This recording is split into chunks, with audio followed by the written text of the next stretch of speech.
Recording on. 3, 2, 1.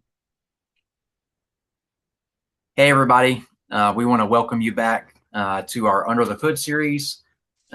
This is Matt Lofton with Elite Worldwide. Again, you're joined by my colleague here, Joe Marconi, also with Elite Worldwide. We really appreciate the journey that you went on with us the last 5 weeks with our previous the bottleneck shop owner bottleneck series that we put together. Today we're going to be starting part 1 of a new series. We're going to be talking about we're going to kind of get into some of the core KPIs and the numbers, and make sure that you guys have a really good high level understanding of what those numbers are, how they impact the shop, and then how you impact them. And then some of these, we want you guys to keep an open mind while we're going through this. Some of these numbers may seem pretty basic. We're going to try to cover them in a way that you might not have thought about them before, and a little bit more detail than just the surface level understanding of them. So really excited to get this going. Joe, I know this is these next 5 weeks are things that we've talked about quite a bit. Yeah. There are things that we spend a lot of time talking about at Eagles when we do our 3-day Eagles presentations, and then just working with our clients one-on-one. This is kind of our core ideology here at Elite with the KPIs and what really drives productivity and profitability inside the shop. So I know we're excited to put this together. Yeah, very excited. I know, there's certain KPIs that really move the needle.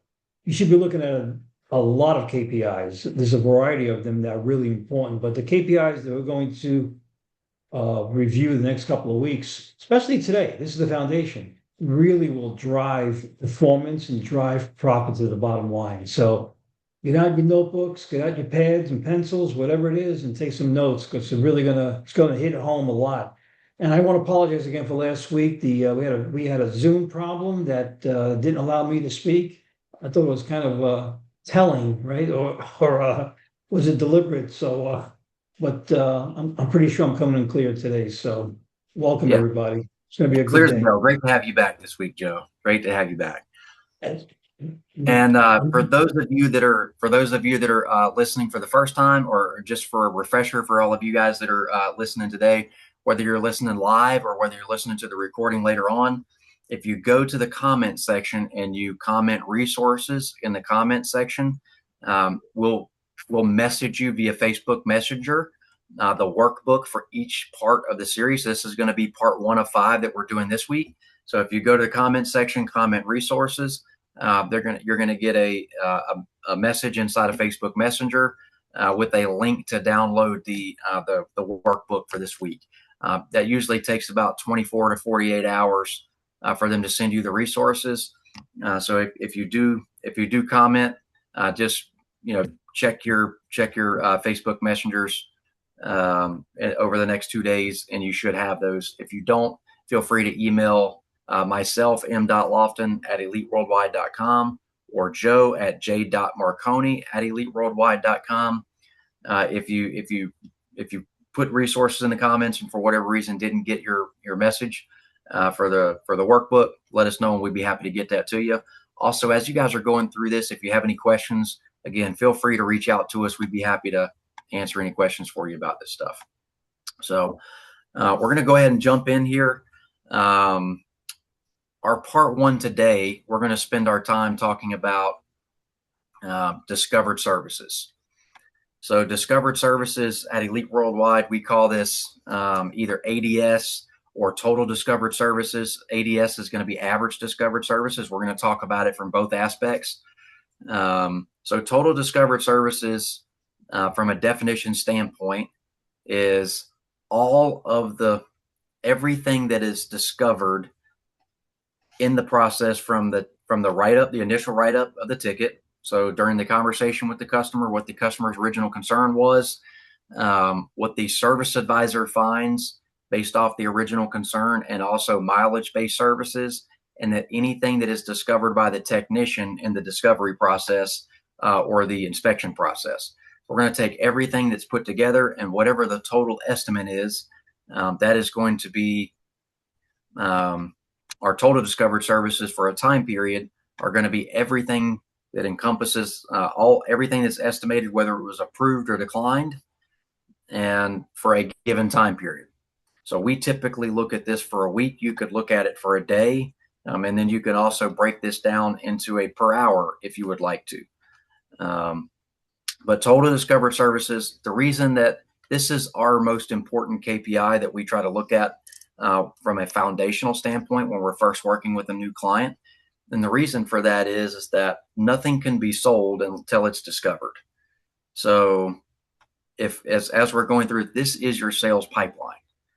So one of the things that we talk about at Eagles, Joe, is, we see clients, and we've seen it in our own shops as well, if you're paying attention to it, where you have that great week, and then you have the week that follows behind it might not be as good, and then maybe the next week's a little bit better, and we see a lot of undulation in that sales graph if we're looking week to week. That's because we're not keeping that sales pipeline filled, right? We don't have a good either we don't have good discovery habits, or we're not staying on top of our discovery and our sales correlation with each other there. So we want to make sure that we keep the sales pipeline as full as we can keep it, and that it sets, and your discovery sets the ceiling for what your store is able to sell, right? So you're never going to sell 100% of what you find. It's just not, you shouldn't be. If you're looking at your closing percentage right now and your closing percentage is 100%, then you're probably leaving a lot of discovery on the table. But that is 100% of what your potential is, right? So if you're limiting the potential, then you're going to be limiting the output that you're going to be able to get out of it. Let me make a point here too. This is a KPI that a lot of shop owners may not have heard of before, discovered services. So you've probably done it, but you probably haven't looked at it the way we're going to present it to you today. But it's a powerful indicator of your potential, like Matt just mentioned, your potential, not just for sales today, but for the future. If you can get a foundation, put in the pipeline, all that you discovered on the vehicles that you work on a daily basis, on a weekly basis, you're not just building sales for the week, you're building sales for the future. And we're going to show you in detail how all this works. But if you're not familiar with it, don't worry. Don't worry about that. We're going to go into enough detail that you'll understand everything about it by the end of this session. Yep, absolutely. So discovery sets the ceiling. This number caps every other number that you're going to be reporting on. So that's kind of why we put it first. Discover services, the total dollar value of every repair and maintenance item that your team identifies in the inspections. So if we have weak discovery, we're going to have a low sales ceiling. If we have strong discovery, we have room for a high ARO. We have room for high GP dollars per RO, which we're going to talk about later on in the series. As discovery drops, usually what you're going to find is it's usually a leading indicator of what your future sales is going to be. Joe, we talk a lot at Eagle about throughput, right? And if you guys think about your sales cycle, so throughput is how quickly it takes, how much work can we get done in a certain amount of time. And if you think about the throughput of what your sales cycle is, I know we like to think that we're same day service, and some of you guys actually might be that. But a lot of business models and a lot of shops, especially with the way parts procurement is nowadays, it's not that we're 2 to 3 weeks behind of being able to process a ticket in. It's that we get that car in, we get the work presented, we get it sold, and then we're waiting 2 to 3 weeks, 2 to 3 days, 2 to 3 weeks, depending on what the job is, for the parts to come in and us to find another slot on the schedule to get the car back in to get it completed. And then we're waiting another couple of days for the car to pick up and pay. Right.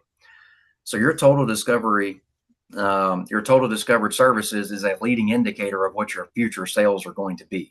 So if I'm adding sales to the funnel today, based off of what my total discovery is, as my total discovery goes up, my total approved sales is going to go up as well. And as my total approved sales goes up, as I keep adding to that pipeline, the potential sales that we have out there in approvals or the future sales that we have out there in approvals is also going to go up. So there's a correlation to what we discover to what we're going to sell, right? Which is why discovery is so important. And Joe, this is a point we're going to talk about this later on, but I know it's one of your big. Just because we present it today doesn't mean that, and just because it doesn't sell today doesn't mean Yeah, that we don't have the opportunity to yeah, sell it. So it's not a yeah, declined service, right? It's a deferred yeah. service. It's something that we get to plant the seed for future visits down the road. But what we know is if we don't discover it, we can't plant the seed, number one. And number two, we have zero chance of selling it today if we don't have it discovered and we don't have a conversation about it.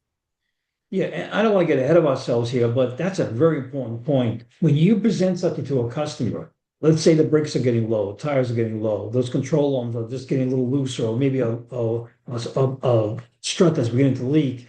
It doesn't necessarily have to be sold today, but it should be presented to the customer. We're going to go through that in just a minute too, today, because this sets up future sales. Deferred work is not declined work. If you're recommending a bumper cover or a scuffed up mirror, and they say, no, I'm just leave it like that. That's more of a declined work. Declined work has a finality, there's something final to it, you know. But deferred work means if you thought it's important enough to present to the customer today, then you got to do everything you can in your power to set up a future appointment or to set up something, some sort of a communications that get that customer back. Because the reality is, if they're keeping that car and they're needing brakes down the road or struts down the road or tires down the road, if they're keeping that vehicle, they're going to get it done somewhere. The work is going to be done. The question is, will it be done at your shop? So this is a very, very important point here. This is why today is the foundation for so many other KPIs. Yeah, and you're exactly right. So we talked about what this number is. Now we're going to kind of lay out how we're going to break this down to you. So we need to, what is discovered services? What is average discovered services, or ADS? So again, we talked about what discovered services is. Average discovered services is going to be, we take our total discovered services that we found for a given time period, and then we divide it by the number of estimates or repair orders that we've had inside of that same time frame. So if we had $10,000 of discovery and we had 10 estimates that made up that $10,000, we would have $1,000 of average discovered services per estimate there. So that would be our ADS.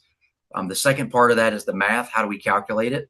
So the three formulas, the benchmarks, and then how we can prove that this discovery wins. The third part of it is going to be what drives it. So how do we create discovered services? So what are the drivers of discovered services? How do we improve this number if we're trying to look at it? And then how do we manage it moving forward? So how do we set the goals for it? How do we set our minimum levels of expectations for this? And then what is our measurement cadence? How should we be looking at this over time? So discovered services, again, is everything that is sold, declined, or deferred. So work that is sold is obviously work that is approved by the customer. Work that is declined is work you presented that the customer said no to. And then deferred work is work that we're putting off for a later visit. And so we're going to add all of these things together. As we add those three things together, we're going to get our total discovered services.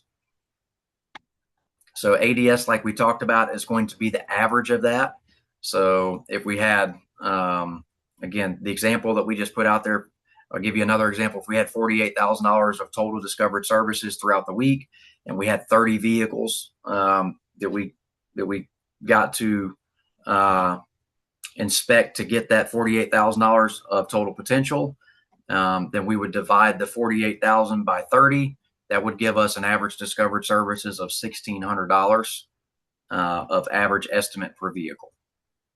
So our benchmark at Elite for ADS and what we want you to look at, and the reason that we put ADS and total discovered services together is that before you're going to be able to get a benchmark for your total discovered services, you need to understand what the benchmark is for the average discovered services first, because that'll help you figure out what your benchmarks are. I mean, what your total benchmark should be.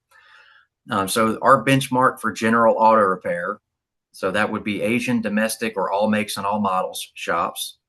We would like to see it somewhere around $2,000 of discovered services per vehicle. The minimum line that we would like to see for General Auto is going to be about $1,500. And when I say minimum line, that would be a high volume shop that's doing a lot of car count. Obviously, the higher your car count is, it stresses the discovery processes a little bit. And so you're typically going to see a little bit of reduction in average discovered services or the average tech quote. You're typically going to see that go down some. Or if you're a shop that's not doing any discovery right now, we would like you to get to that $1,500 mark as quickly as possible, and then build your way up to $2,000 or better. And then obviously those of you that are out there that have specialty shops, like Euro specific shops, brand specific shops, or your diesel or performance based, these discovery numbers, your average estimate is going to be considerably higher in all likelihood than that $2,000. So Joe, anything that you would like to add to that before we move on? Yeah, I mean, the discovered services begins with the service advisor, the write-up, looking at past history, looking at what was recommended before, looking at maintenance schedule, what was not performed, what's coming up, what's coming due soon. It's just not the technician's responsibility to find work. It's also a combination. It's a combination between the service advisors history check and looking at maintenance schedules, also looking at the recommendations from last visit. That all adds to discovered services. Because even before the vehicle gets to the technician, the service advisor could identify three, four, $500 worth of service work that was probably recommended at the last visit or coming due now. So that all goes into play. So it's a combination. It is actually a workflow process that includes both the technician and the service advisor. They must work in tandem. Yeah, Joe, you're 100% right. There's a great question in the chat. Andrew asked, "Is ADS the same as AWRO and the tech average quote?" So depending on your shop management system, Andrew's referencing the verbiage that TechMetric uses. So there are some shop management systems that do track ADS and total discovered services. They call them something a little bit different. They're each going to call them something different. So TechMetric, if you're a TechMetric user out there, ADS is going to be AWRO, or average written repair order, and your total discovered services is going to be total written sales, is the way that the nomenclature that they use for that.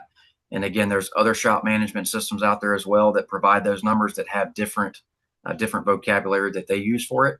For just the sake of us being consistent with it, we call it total discovered services and average discovered services.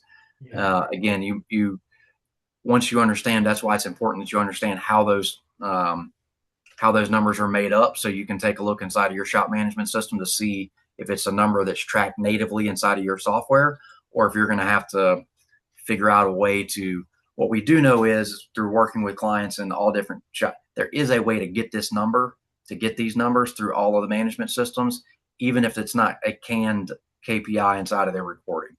Yeah. So Yeah, well, let me just add to that. Essentially, you're looking at your total sales and also what was not performed for that week or that day.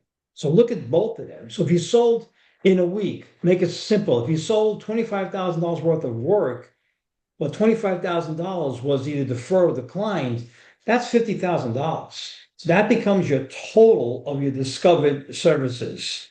Then when you, like Matt's explaining, you can actually break that down per vehicle and get an average per vehicle. Yep. And so, what you guys are going to find, and the reason that we put so much emphasis on this number, and we're going to spend so much time talking about it today, is, like we said, it is a leading indicator. And as a coach and as a business owner, we really like looking at leading indicators, because leading indicators help us predict the future. And anytime that we can be looking at a day, a week, ahead, it gives us, as decision makers inside of the business, it gives us a lot of clarity about the things that we need to be working on to make sure that, that we can make tomorrow better. A lot of times there's not much we can do about today, right, Joe? Like when we walk in today at 8 o'clock, if we don't have a plan for today, if we didn't have anything already preset out, there's just not a whole lot we can do to impact today in and of itself. But there's lots of things, if we know what to look at and we know what the data is telling us, that we can make decisions today that impact tomorrow or next week or next month.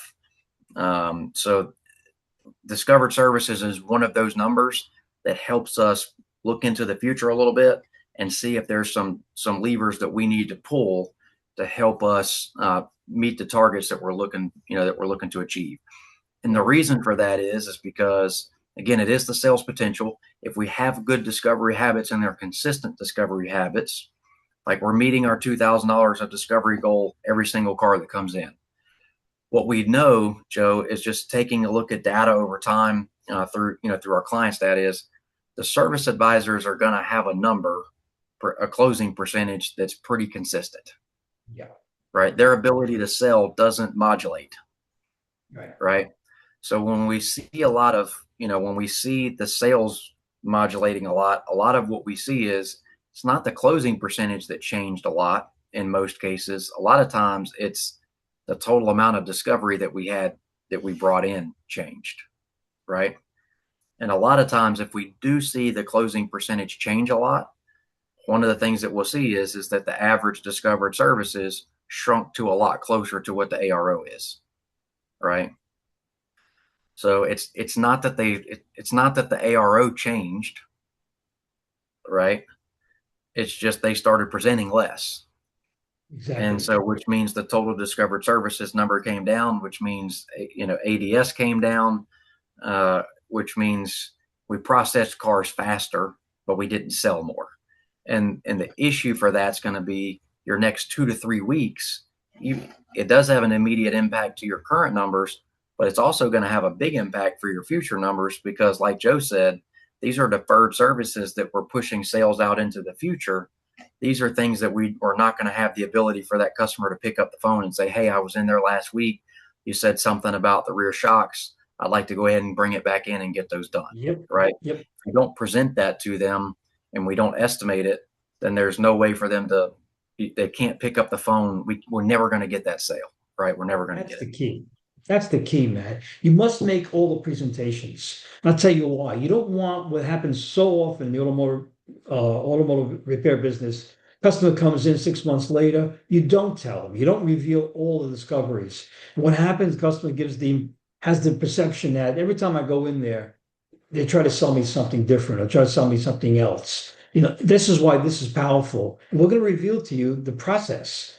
But what you said earlier too is a very, very important fact. The discovered services affects other KPIs. It affects ARO, average repair per dollar. It affects sales, gross profit.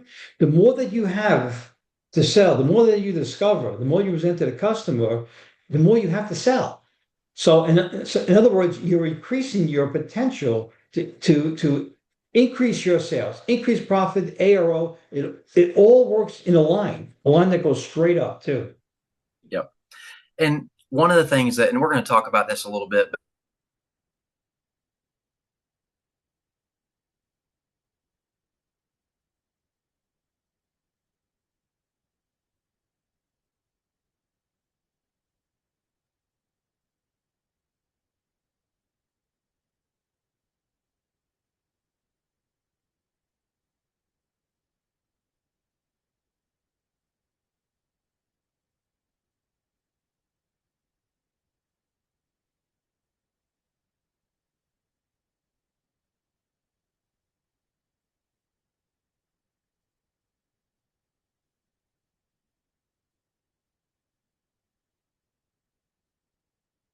I think it's like,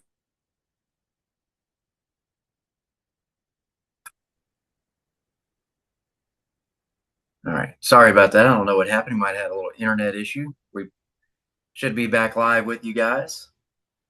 But just to jump back into what I was saying there, Joe, I think this is a great time for us to, have the conversation about, we talked about what the benchmarks were for ADS of that $2,000 with a minimum of 1,500.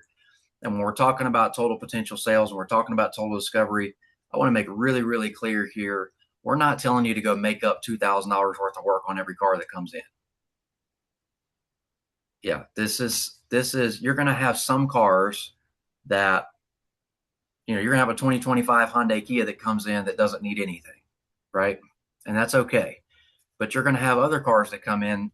So how did we get to that $2,000 number? That $2,000 number of average discovered services. When we were when we're looking at this, AAA says that the average vehicle on the road right now needs about $3,300 worth of maintenance and repairs. So if we're taking a look at that number and we're saying that we're probably, you know, in a basic inspection, we're probably not going to find 100% of the things that that the vehicle needs. There's going to be a few services that we miss. There's going to be a few repair items that we just naturally miss. We take that $3,300 and we multiply it times about 70%. Then we're all over that $2,000 number. So that was kind of the impetus of where that $2,000 discovery number came from. Then when we started looking at clients that were being successful, hitting their numbers, hitting their productivity, we could back into that being a valid number there. So that's the number that we start with. But again, that is an average.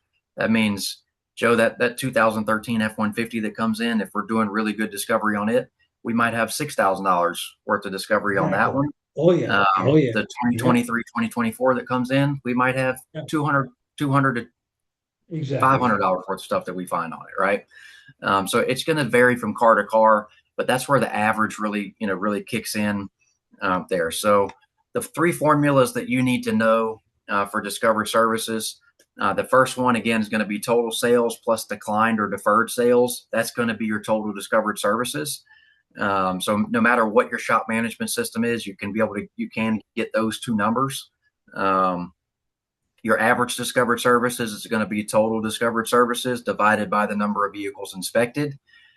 And then your closing ratio is your ARO, or your average repair order. So whatever your average closed ticket is, divided by your ADS, or your average discovered services. So if you divide your ARO by your ADS, you're going to get your closing percentage. That's your close ratio. So again, the deal here is we need to be very consistent with our discovery habits so that we have consistent ADS. If we have a consistent ADS, then we're going to allow our team to get the most out of their sales capability, right?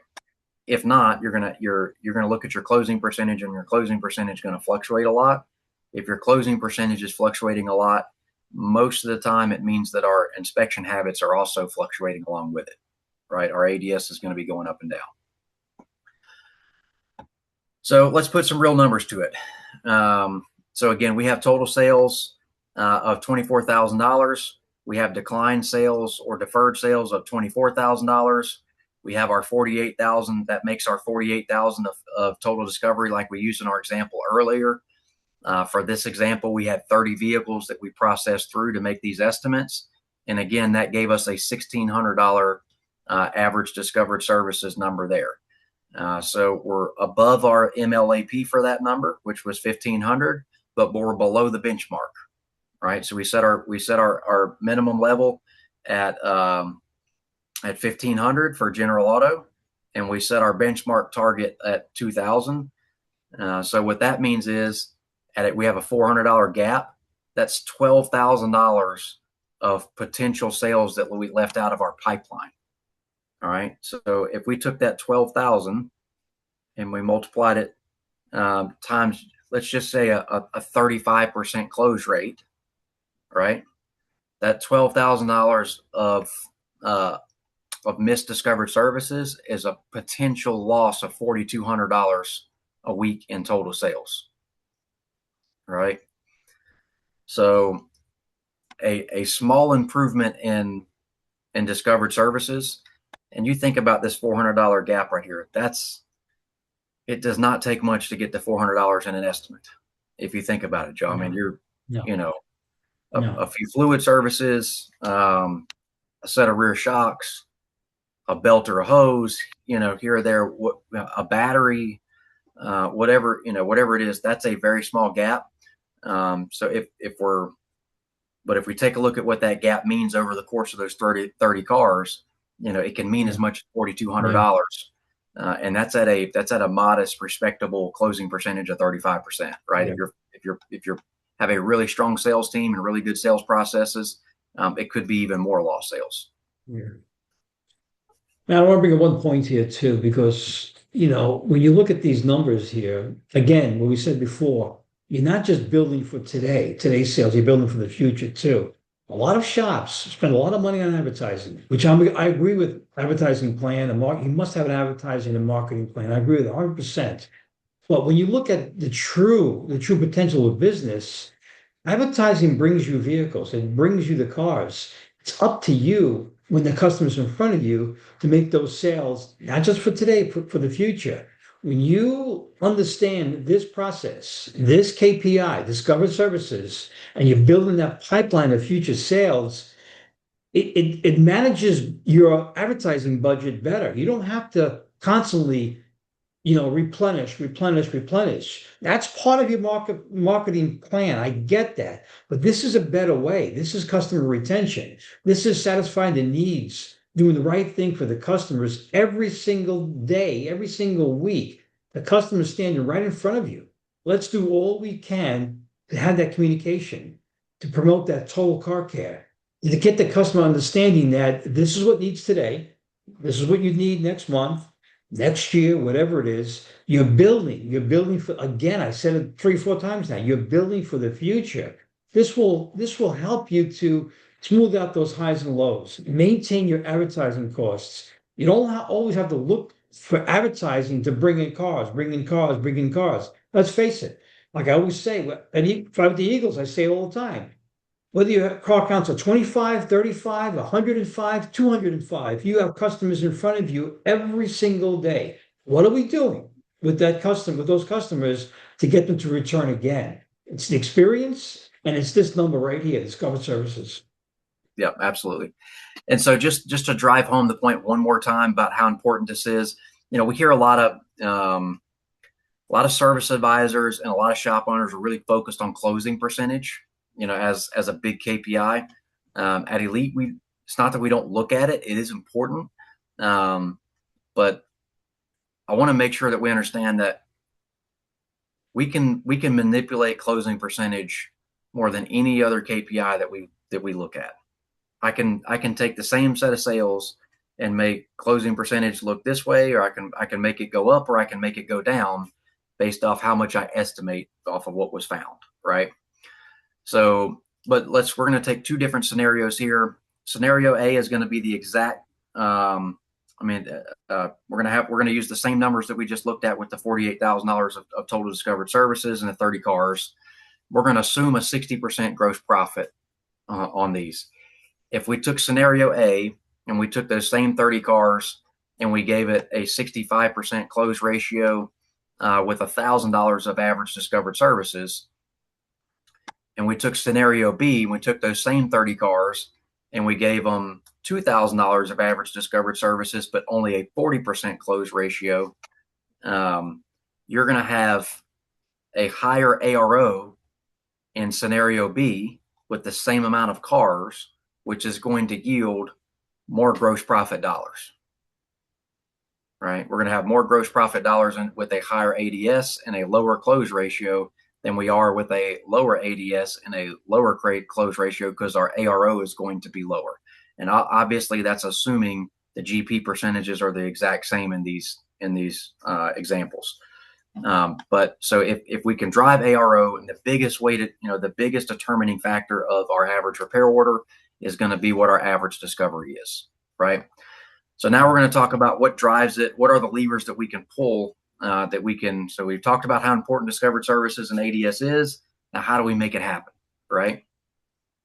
So obviously we know that the inspection quality is where this starts, and DVIs and inspection tools have become a big part of this process over the last 5 to 10 years, and even before that.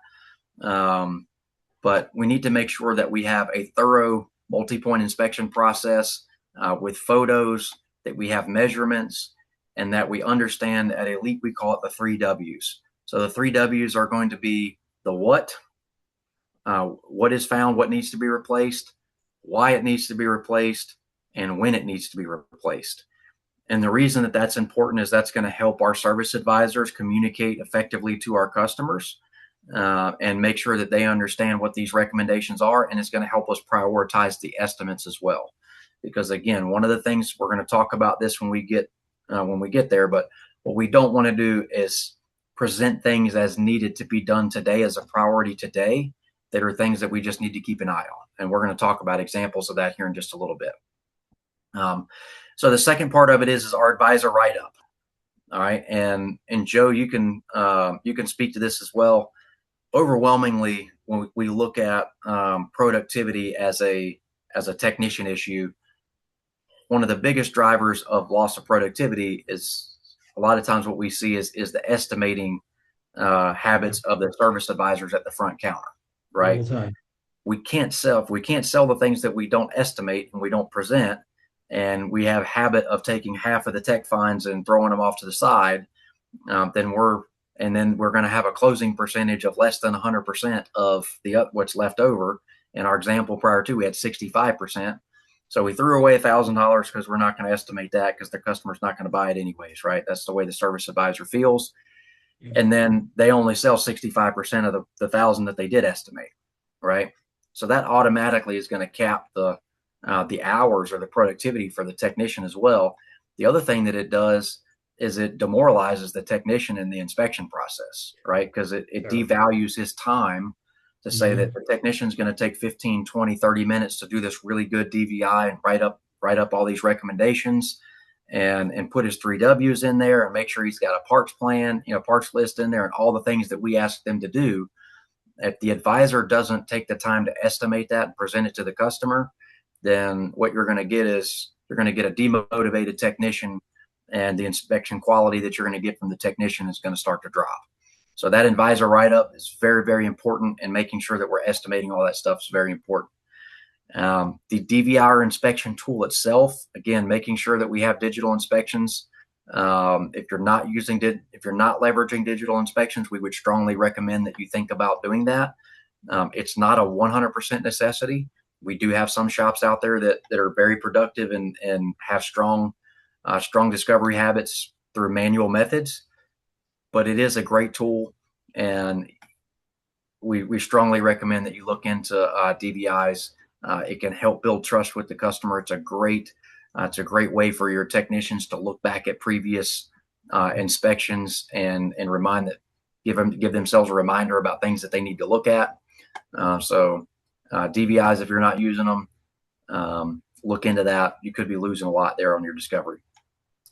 And a quick point, I'm sorry, just to piggyback what you're saying about the DVI, whatever form you use, whatever DVI or regular, the old-fashioned way, doesn't matter, but we do recommend DVIs, but just don't point out what the bad, point out the good too.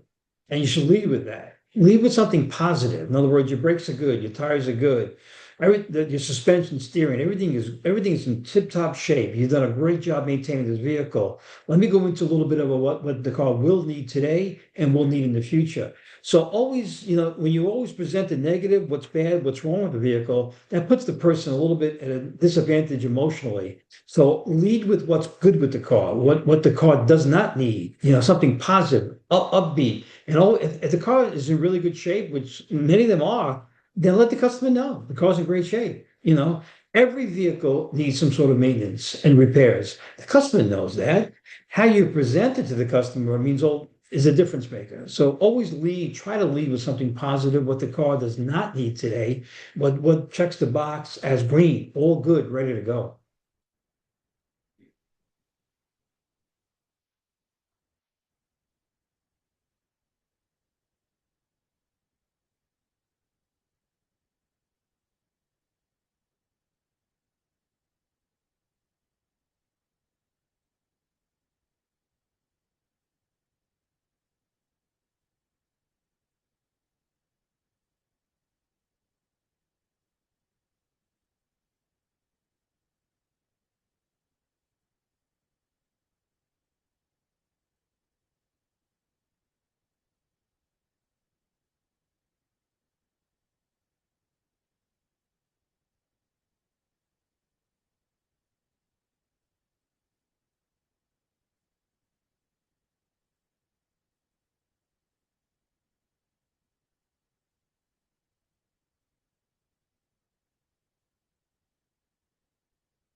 Sorry about that, guys. I know we're having some connectivity issues, but we are back again here. We're going to see if we can push through this today. We're talking about the 300% rule. The 300% rule states that every vehicle gets inspected. Every inspection is estimated. So everything that's found in the inspection process is going to get estimated. And then everything that we estimate gets presented to the customer. Now, we want to make really well, I want to make this point very clear, and this is something that we try to talk about a lot. The 300% rule is not the kitchen sink rule, right? We're not saying just because it is inspected and found to be less than 100%, and just because it is estimated and just because we present it to the customer does not mean we're presenting it as an emergency item that needs to get done today.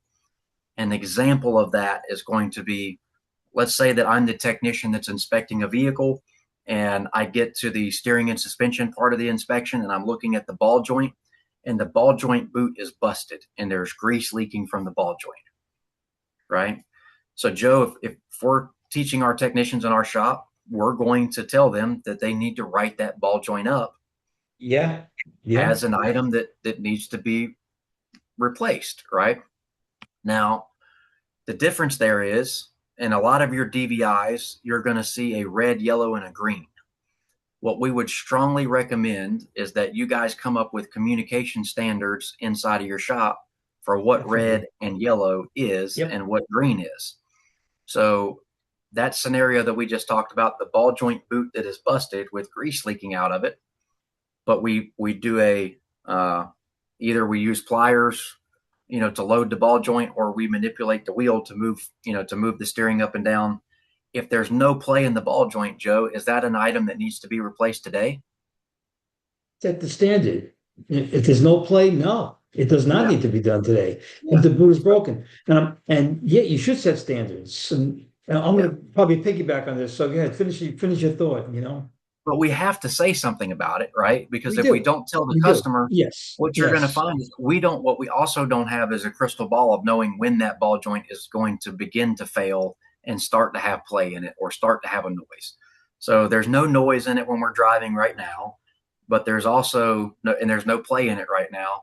But Joe, what do we know is going to happen? We drop it down, it leaves, and 2 days later, after getting the oil change done, the customer starts turning, and all of a sudden now all of the grease is Mhm. evacuated, and now we start getting that Little, yeah, and yeah, the because customer we, was just there for an oil change, right? yep, And yep. now what are we going to hear from the customer? Ever since you did my oil Ever change, since you worked on my car, now I need something else. And that's what I said before. You owe it to yourself and the customer to reveal everything. Make all those yes, discoveries known to the customer. Tell them yep, all, but tell them in a and way that you're actually promoting total car care. All right. Like I yes, said before, too, lead with the positive, then tell them everything. yep, and that's why having internal communication standards, and that's why your technicians sharing those 3 W's, what it is, why they're recommending it be replaced, and then when it needs to be replaced. The when is super important because that sets the priority, right? Anything that's a safety item, or is going to cause a reliability issue of the vehicle is something that is urgent, needs to be considered ASAP, or needs to be recommended to be replaced today. That Mhm. doesn't mean that Mhm. all of it will be replaced today, but that's the way we should recommend it from a priority standpoint. Things that are wearing that we need to keep an eye on, I'm not going to recommend to the customer that we replace those things today. I'm going to present it to them so they understand the full health of the vehicle and they can make an informed decision before approving any work. So really important that we understand the 300% rule and we understand everything about the 300% rule. All of us, in some way, shape, or form, when we implemented the 300% rule to start with, a lot of us make the mistake of trying to push everything through as a priority today, right? In other words, we build this $4,000 estimate and we say all of these things need to get done today, and we try to sell all $4,000 of it. And in reality, not all $4,000 of those things are today Right, priorities. right, We right. want to give the customer the option of, if that's what they choose to do, then they can fix it all. But Yeah. the way we present it, we need to be careful not to present it like all these things need to get done today, because that's not the intent of the 300% rule. Exactly. And Matt, one more thing to piggyback on that. Make those notes in your system, whatever system you use, make the recommendations. When that customer returns, 3, 4 months later, whatever it is, 6 months later, you're going to bring these things up to the customer again. If you bring it up, if you brought it up once and don't bring it up again, you just told the customer it wasn't that important. So make sure you make all those notes. Make sure you make all those notes, recommendations. This way you have a basis. Like Matt said earlier, you have the pipeline when the customer returns of notes and recommendations you made from last time. Not everything discovered today it needs it today. All right. It's for the also for the future. But again, I said it earlier, you owe it to yourself and the customer to reveal everything. This is what total car care is. It's being honest and ethical upfront about all the things that the vehicle will need today and in the future. It's building for the future. Yep, 100% right, Joe. And so the next one is, we talked about this already, having the severity standards. So make sure that you have defined red, yellow, and green thresholds. You guys talk about these things, communicate this with the technicians, have the technicians communicate with the service advisors communicate back with the technicians, and then come up with a way of, you need an auditing system that you're going to do a daily ticket review, so that you're making sure that each ticket that's coming through is meeting your standards, both on the inspection side of things and on the estimating side of things.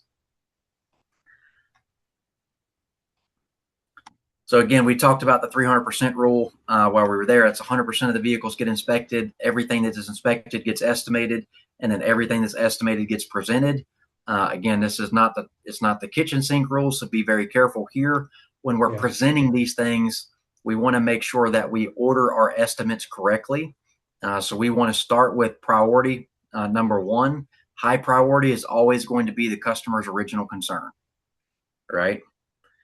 Joe, how many times have we had a customer bring a vehicle in and they had a concern of something, and in the DVI process we find like the radio doesn't work, right? Yeah. And then we do our DVI process and we find it's got ball joints falling off of it. The rear calipers are locked up. Yep. And we call the customer and we never say anything about the radio. Never. And all we start talking about is all the other stuff. Yeah. Right? Yeah. No. I understand that those other things are a bigger priority in reality, but the customer's perceived biggest problem was the radio. In their mind, they didn't have a problem with all these other things. And one of the biggest issues that we have in our industry is the perception that we're trying to sell customers something that they don't need, because they don't understand, right? They're not educated on car repair. They're not educated on mechanics. And so they come in with this perceived problem, and then we start telling them all these other things. It's a self-fulfilling prophecy of us trying to upsell them on stuff that they don't need, right? So be very careful here. Always put the first thing first, and that's going to be the customer's original concern. The next priority is going to be the biggest safety items that we find in our inspection process. So safety items are going to be steering, suspension, brakes, tires, drive belts. All those things could be safety items right there. These are non-negotiables to present. We have to make sure that we prioritize them effectively there. Your next thing is going to be reliability findings. So reliability is going to be anything that's going to cause the vehicle to have a breakdown. So if we test the battery and the battery is at 10%, that's a reliability issue. If we had check engine lights, in the vehicle that could cause a breakdown, those are going to be reliability issues. And then our fourth priority is going to be maintenance items. So maintenance items are going to be our fluid services, preventative maintenance stuff. And then anything after that's going to be cosmetics, right? So, cosmetic things. But that's the order in which we want to see you guys prioritize these things, and understand that our main issue or selling point for today is going to be identifying original concern, and then trying to get major safety and or major reliability issues taken care of today. All right, that's the priority.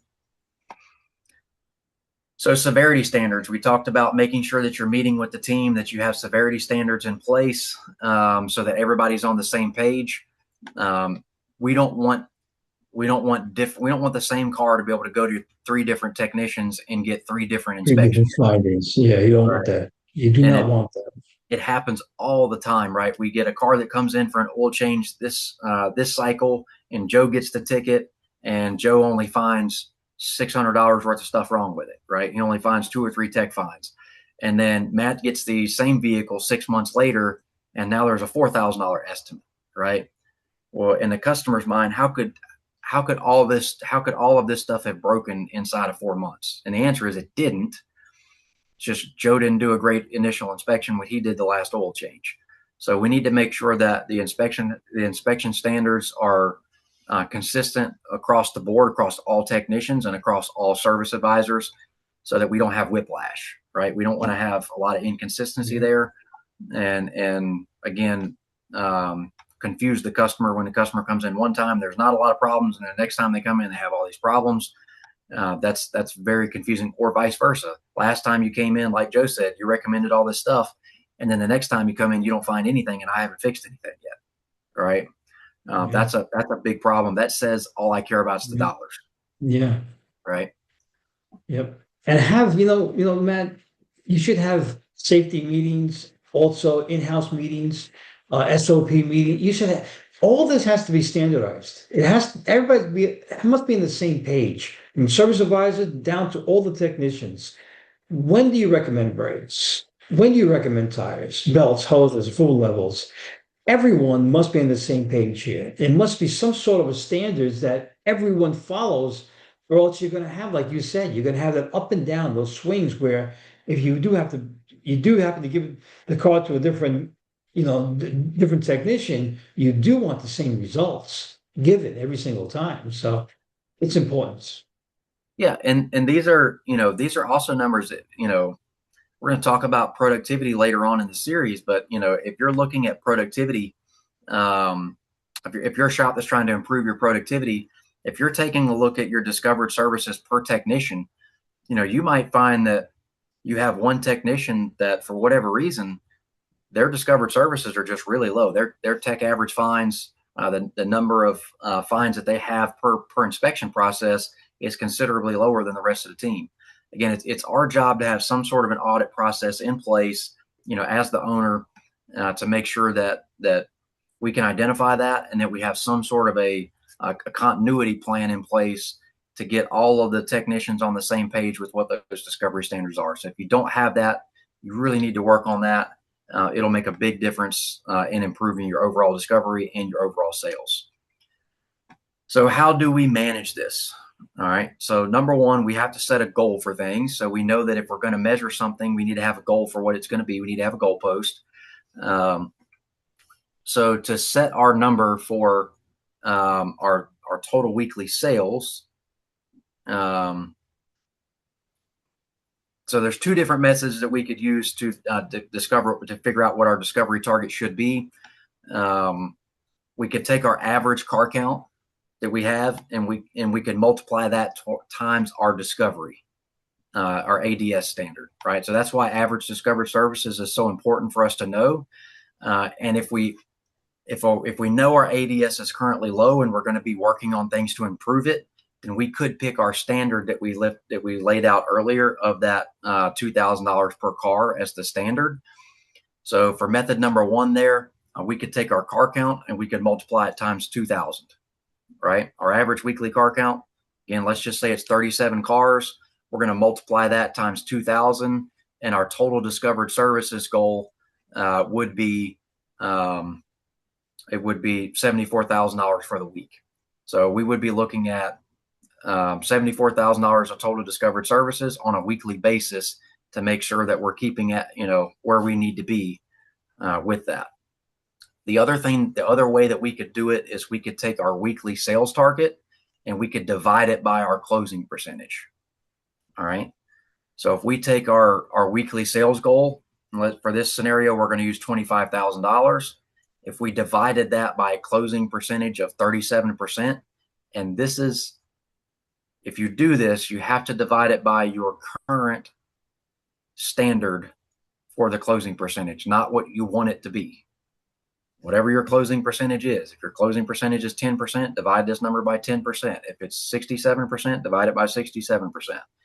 In this example, we're dividing the closing percent. Our closing percentage standard is 37%. So that would mean to get to $25,000 with a 37% closing percentage, we would have to discover and estimate and present $67,568 a week. All right.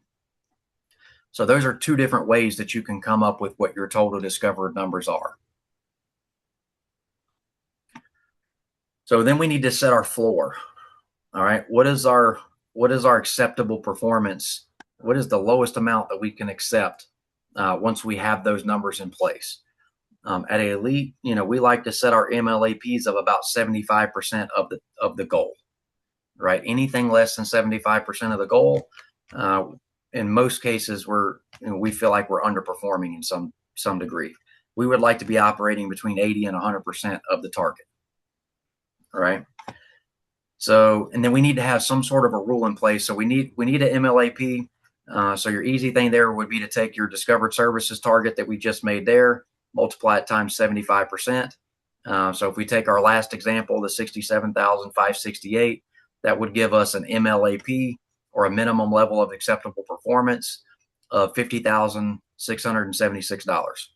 So now what we have with the team is, now we have standards in place that say, hey, at the end of the week, did we meet our target? Yes or no? A lot of us have sales goals in place, but we don't have discovered service goals in place. Yes, exactly. Right. And we talked about the modulation, right? In our sales. If you're seeing a lot of modulation in weekly sales, what you're probably going to find is that your discovery is modulating along with that, right? Because the stuff that I identify and estimate and sell today is probably going to close out 2 to 3 days from now. And your total sales is a lagging indicator of your sales approvals, right? So my total sales day to day, let's say I close out a $10,000 day and we celebrate because that's our best day ever. That $10,000 that I sell today, there's a percentage of it that was not estimated, presented, or approved today. And then for some of us, that number is going to be higher than others. So again, if we're having inconsistent weeks, from week to week with our sales, we need to make sure that we have a good standard in place for discovery, and that the team understands what that discovery is, and that we're looking at it and we're holding to those minimum levels of acceptable performance there. So we need to watch it on the right cadence as well. So again, if we have a goal for a number, or we have a target, we have an acceptable performance level for something, but we don't monitor it on a consistent basis, and the team doesn't understand when we're going to be monitoring these things, then we're probably not going to get the value out of it that we're hoping for. So we would like you to monitor this daily, weekly, and monthly. It's that important. Again, you could break this down to hourly. We need so much discovered services per hour.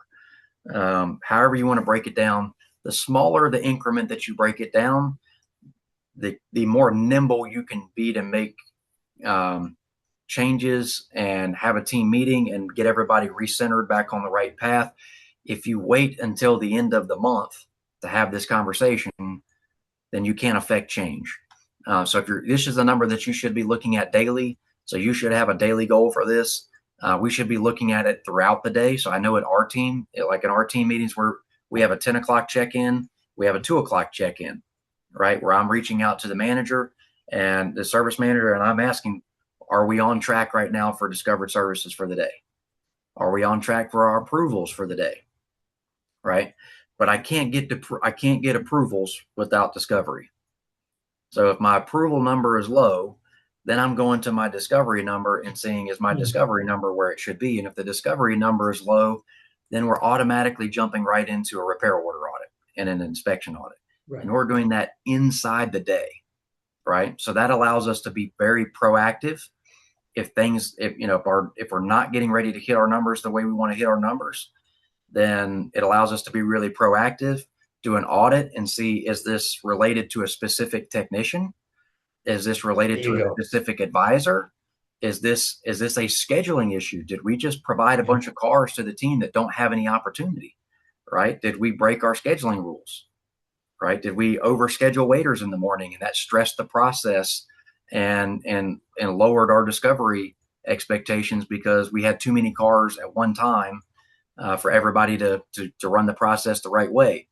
Did we schedule a bunch of cars that just in general are going to have low discovery potential, right? We talked about earlier. If I schedule, not all cars are the same. If I schedule 10, um, if I schedule 10 2025 vehicles, I'm going to have a lower discovery opportunity off those 2025 vehicles than I am off of 2015 vehicles, right?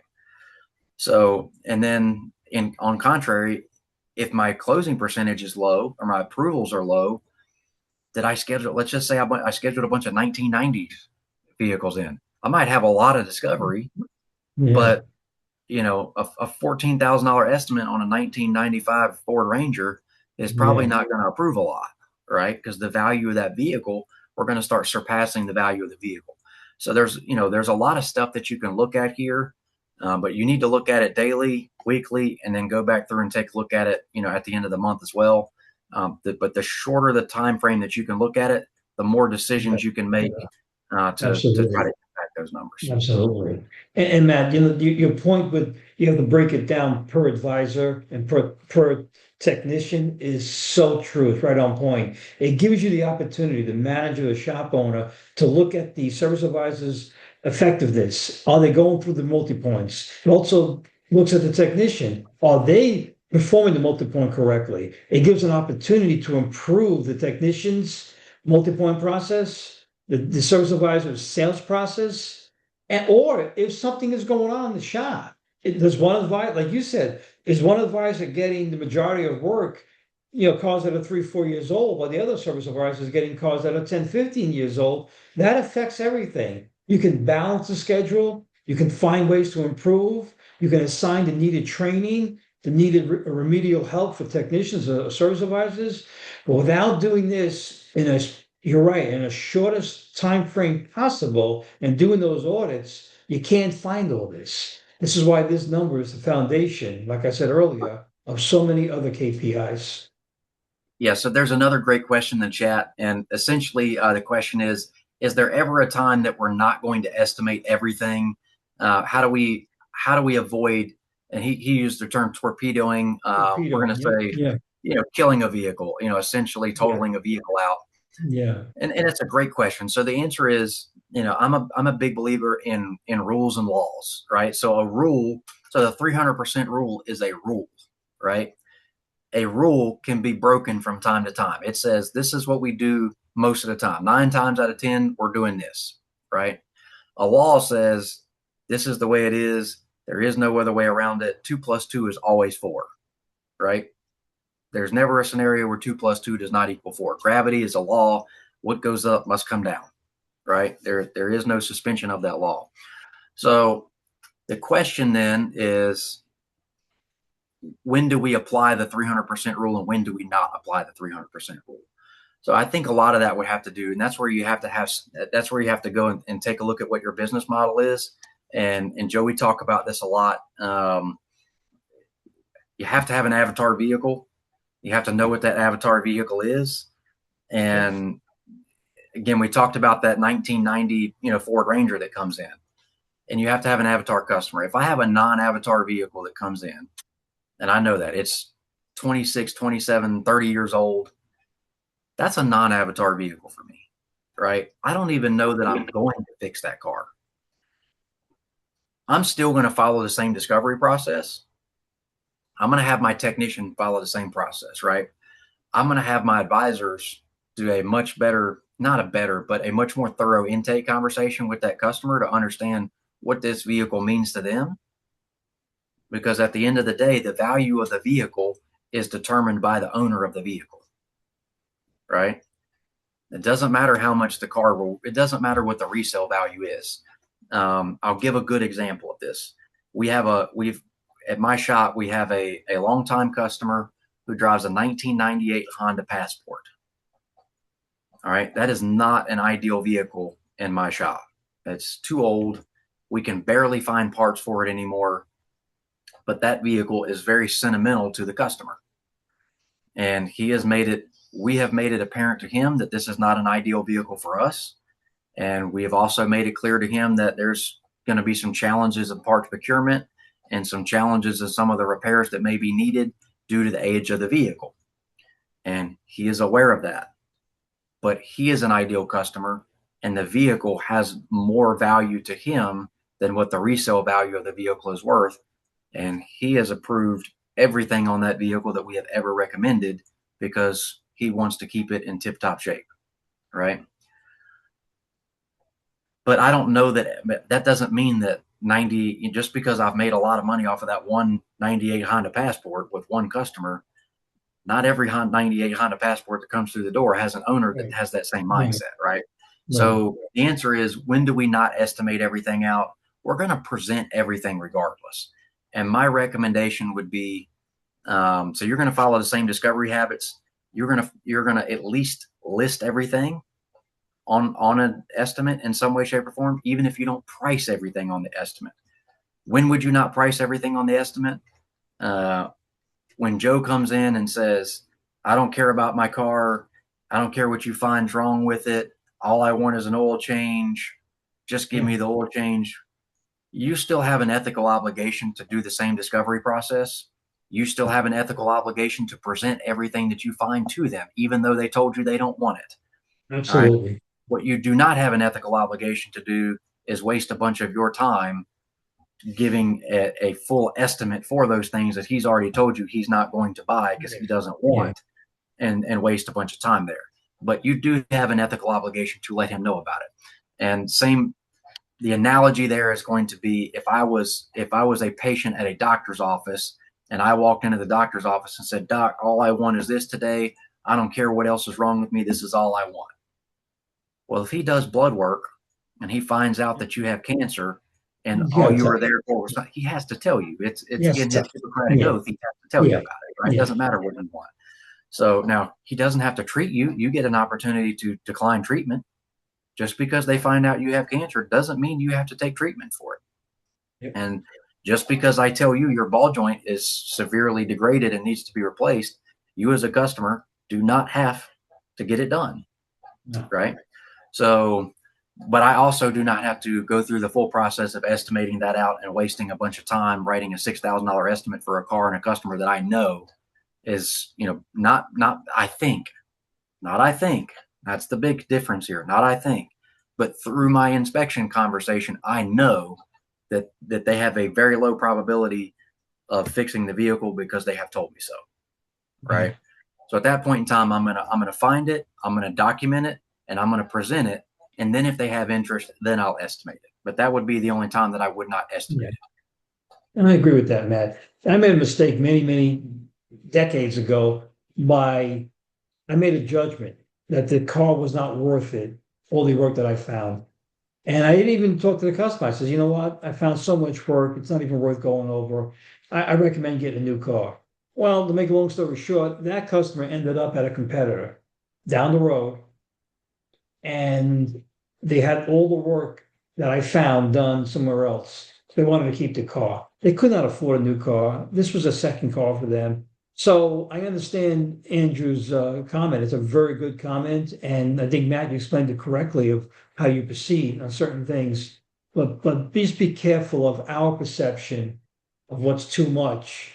May not be, and it may be too much, but you still owe it to the customer, to yourself, to do things ethically and just make that presentation.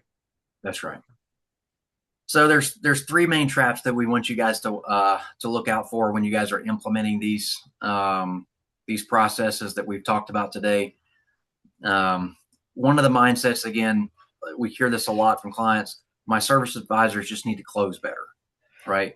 Coaching closing when the real problem is discovery, you're going to have zero improvement. Again, I can improve your closing percentage 20, 30%, and you won't make a percentage more. All I have to do is estimate less things. So if you focus on closing percentage only, closing percentage is important in a valid number as long as you have consistent discovery habits. If the discovery habits are good and consistent, then closing percentage becomes a valid number to look at and try to improve. But you can't try to improve closing percentage without first having good discovery and estimating habits. We do not want to oversell. So again, we hear this a lot. Again, Andrew's question there, torpedoing and killing a vehicle. What does that look like? Presenting everything is not overselling. Filtering the findings before the customer sees them is not protecting them. It is deciding their budget for them, like Joe just said, and it's you making the decision on behalf of the customer, not allowing the customer to make the decision for themselves, right? So there is some nuance in the sales presentation, but again, that's where your discovery standards of red, yellow, green come into play, and our recommendations are always going to be ASAP for the red items, and we're going to have good proof to be able to back that up. And then yellow are things that we need to keep an eye on, something that doesn't necessarily have to get fixed today if it's a convenience benefit to the customer and they would like to get it fixed today, or it has some combo labor benefits to where it might be cheaper if they got it done with one of the other services, then you could present it for today. But there's a big contingency of shop owners out there that specifically cite not wanting to oversell to their customers and have their customers leave because they're being oversold to. There's a big fear there. If it's done correctly, you will not have that problem. And that's how you communicate it to the customers is what's going to define that. And then, or not looking at this on a tight enough cadence, right? We're waiting until the end of the month to take a look at these numbers. Remember, discovery is a leading indicator, and we want to take a look at leading indicators. The KPIs that we're going to talk about over these next 5 weeks, we're going to try to give you guys as many leading indicators as you possibly can look at here so that you can make a difference and you can make decisions inside of the business on a daily basis to improve the business and not wait till the end of the month to review and see how we did. If we're waiting till the end of the month when it comes to discovery, we've wasted a lot of decision-making ability in that month to be able to improve. Yeah. So we appreciate you guys joining us for today. I know we had a few connection issues there, and I appreciate you guys jumping back in with us and staying connected here. It's all part of the live experience, and we fight through it with you guys just as much as you do, but we do appreciate your patience with it. So remember that today is all about identifying and finding the work, filling that pipeline, that sales pipeline. So what we want you to do is calculate your ADS this week, post it by the advisor. So make sure that you have some communication, with those advisors. Next week, we're going to be talking about, again, go to the comment section there, comment resources, fill out the workbook, have a meeting with the service advisors. If you decide that if you find your ADS is below that $2,000 number and or below that minimum level of acceptable performance of 1,500, those two benchmarks that we put out there for you, if it's below that, meet with the team, right?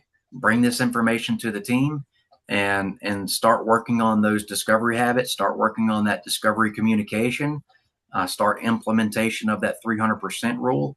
Make sure when you're implementing the 300% rule, you follow some of the other recommendations that me and Joe gave you about not making it the kitchen sink rule, and that way we're not killing cars like Andrew mentioned there in the comment section.